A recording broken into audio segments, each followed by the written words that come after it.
Oke, Assalamualaikum warahmatullahi wabarakatuh. Pada pertemuan ini kita akan membahas mengenai prinsip dasar asuransi kesehatan.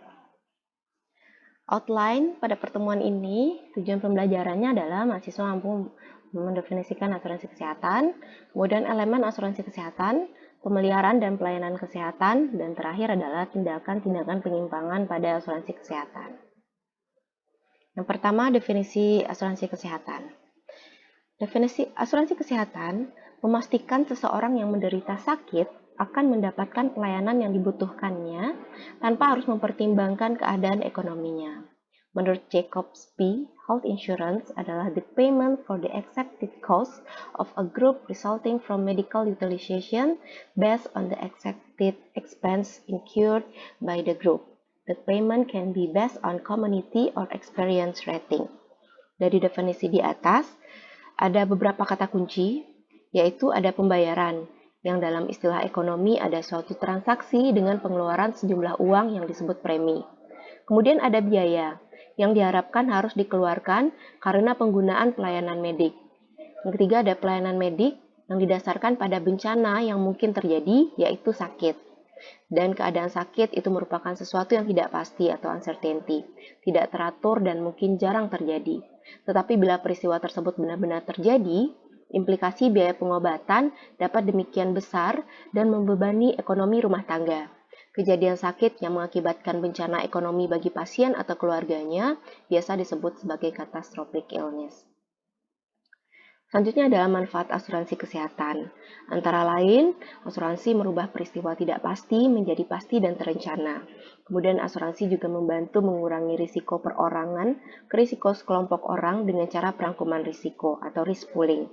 Dengan demikian, terjadi subsidi silang, yang muda membantu yang tua, yang sehat membantu yang sakit, dan yang kaya membantu yang miskin. Selanjutnya adalah elemen asuransi kesehatan. Yang pertama adalah perangkuman risiko, yang kedua hukum jumlah besar, yang ketiga peristiwa independen, dan yang keempat adalah perilaku penghindar risiko. Perangkuman risiko merupakan inti dari asuransi dan terjadi ketika sejumlah individu yang berisiko sepakat menghimpun risiko untuk mengurangi beban yang harus ditanggung masing-masing individu. Perangkuman risiko meningkatkan kemungkinan memperoleh keluaran yang bersifat moderat dan menjauhi keluaran-keluaran ekstrim. Selain itu, mengurangi biaya risiko yaitu kerugian finansial yang terkait dengan risiko peristiwa tersebut. Selanjutnya adalah hukum jumlah besar. Asuransi membutuhkan peserta dalam jumlah yang besar agar risiko dapat didistribusikan secara merata dan luas serta dikurangi secara efektif. Prinsip ini merupakan konsekuensi hukum jumlah besar. Makin banyak peserta, makin besar risiko yang dapat dikurangi. Menurut para analis di Amerika Serikat, jumlah anggota 50.000 per Health Maintenance Organization atau HMO dipandang menguntungkan. Selanjutnya adalah peristiwa independen. Peristiwa-peristiwa perangkuman risiko diasumsikan bersifat independen. Pada keadaan peristiwa dependen, hukum penggandaan probabilitas tidak berlaku, karena probabilitas orang-orang akan sakit pada waktu yang bersamaan pada peristiwa dependen lebih besar daripada peristiwa independen. Contohnya adalah penyakit TBC, yang merupakan peristiwa dependen itu lebih besar kemungkinannya daripada penyakit jantung yang merupakan peristiwa independen. Selanjutnya adalah perilaku penghindar risiko. Orang-orang berperilaku penghindar risiko sangat diperlukan dalam keberhasilan transaksi asuransi, termasuk asuransi kesehatan. Hal ini terjadi karena dengan membeli asuransi, seorang penghindar risiko tidak hanya memperoleh kepastian berkenaan dengan sakit, tetapi juga memperoleh kepuasan atau utilitas yang relatif lebih tinggi karena merasa terlindungi. Selanjutnya kita lihat syarat risiko dapat diasuransikan. Yang pertama, risiko tersebut harus bersifat murni, bersifat definitif, mampu didefinisikan dengan jelas dalam bentuk angka-angka, bersifat statis, berdampak terhadap finansial, risiko yang terukur atau quantifiable, dan derajat risiko harus besar, large atau severe. Selanjutnya, syarat yang terkait dengan teknis asuransi. Yang pertama, probabilitas kejadian risiko yang diasuransikan relatif kecil. Kerugian tidak boleh menimpa peserta dengan jumlah yang sangat besar bagi asuradur, dan populasi harus cukup besar serta homogen. Selanjutnya kita akan melihat pemeliharaan dan pelayanan kesehatan. Sebelumnya kita harus membahas mengenai ciri-ciri pelayanan kesehatan. Yang pertama adalah sehat dan pelayanan kesehatan sebagai hak. Hidup sehat merupakan elemen kebutuhan dasar yang selalu harus diupayakan untuk dipenuhi, terlepas dari kemampuan seseorang untuk membayarnya. Yang kedua adalah uncertainty atau ketidakpastian.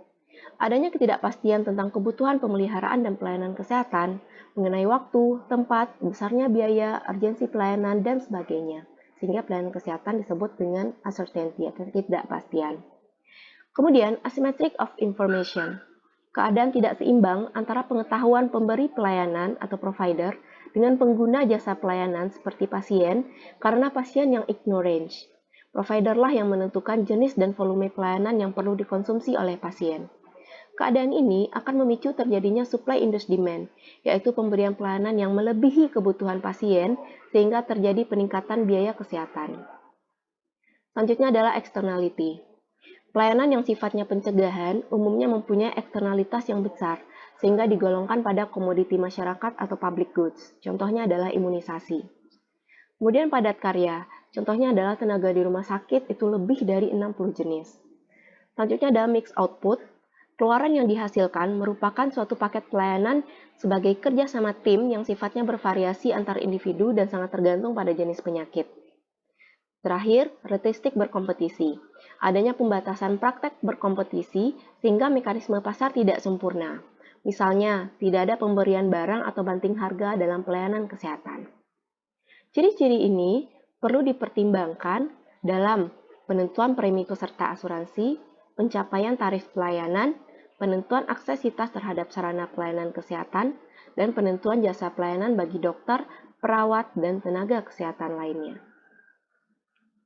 Selanjutnya adalah tindakan-tindakan penyimpangan yang mungkin terjadi pada pelaksanaan asuransi kesehatan. Yang pertama adalah adverse selection. Adverse selection yaitu hanya peserta risiko tinggi yang membeli asuransi. Adverse selection adalah salah satu penyimpangan yang dilakukan oleh peserta asuransi, yaitu mendaftarkan peserta yang berisiko tinggi saja dan juga membayar premi bagi yang sakit saja. Hanya membayar premi bulanan ketika sakit, tapi ketika sembuh menjadi lupa. Nah, untuk menghindari adverse selection, bisa kita lakukan dengan cara compulsory health insurance atau asuransi kesehatan wajib seperti JKN KIS untuk PNS, kemudian tidak wajib tetapi ada minimal keanggotaan. Selanjutnya open enrollment, yaitu semua calon peserta harus mendaftar pada satu waktu tertentu, di luar waktu tersebut tidak dapat diterima. Terakhir adalah pemeriksaan medis dan lebih menanggung keadaan sakit yang ditemukan. Tindakan penyimpangan yang kedua adalah moral hazard. Moral hazard adalah perilaku peserta maupun provider yang menyebabkan konsumsi pelayanan kesehatannya lebih besar dari yang dibutuhkan sehingga biaya menjadi meningkat. Moral hazard ini dapat dihindari dengan cara cost sharing. Dalam hal ini berupa kontribusi peserta asuransi yang harus dipenuhi bila memakai layanan kesehatan. Terdiri dari deductible, yaitu jumlah biaya tertentu dalam suatu termin yang harus dikeluarkan oleh peserta sebelum badan penyelenggara asuransi membayar kewajibannya. Ada co-insurance, yaitu persentase biaya yang harus dibayar oleh peserta dan sisanya dibayar oleh badan penyelenggara. Kemudian ada co-payment, yaitu jumlah biaya tertentu yang harus dibayar oleh peserta. Di atas jumlah tersebut baru diganti. Selanjutnya ada limit pertanggungan, yaitu BAPEL membayar sampai jumlah tertentu dan sisanya dibayar oleh peserta. Dan terakhir sistem kapitasi. Selanjutnya, tindakan penyimpanan terakhir adalah fraud. Fraud adalah kesengajaan melakukan kesalahan terhadap kebenaran untuk tujuan mendapatkan sesuatu yang bernilai atas kerugian orang lain atau mendapatkannya dengan membelokkan hukum atau representasi suatu fakta. Secara ringkas, fraud adalah perencanaan perbuatan yang diketahui salah untuk membuat orang lain percaya dan memberikan sesuatu yang bernilai dan dibenarkan oleh hukum. Fraud adalah tindakan curang sehingga menimbulkan biaya yang tidak diperlukan untuk pelayanan kesehatan. Akibat fraud bagi pasien dapat terkena risiko atau menjadi korban kerugian fisik karena prosedur yang tidak diperlukan atau berbahaya. Ada kasus di sebuah rumah sakit, pasien dipasang ring di jantung sebanyak 2 kali dengan maksud pasien bisa daftar 2 kali sehingga rumah sakit bisa mengklaim 2 kali. Padahal pemasangan ring jantung bisa dapat dilakukan sekali sehingga biaya yang dibayar oleh BPJS Kesehatan ke rumah sakit hanya sekali bayar. Nah, fraud ini termasuk dalam tindakan yang kriminal. Pencegahan fraud di Indonesia itu dengan adanya Peraturan Menteri Kesehatan Republik Indonesia Nomor 16 Tahun 2019. Sekian tentang konsep dasar asuransi kesehatan. Assalamualaikum warahmatullahi wabarakatuh.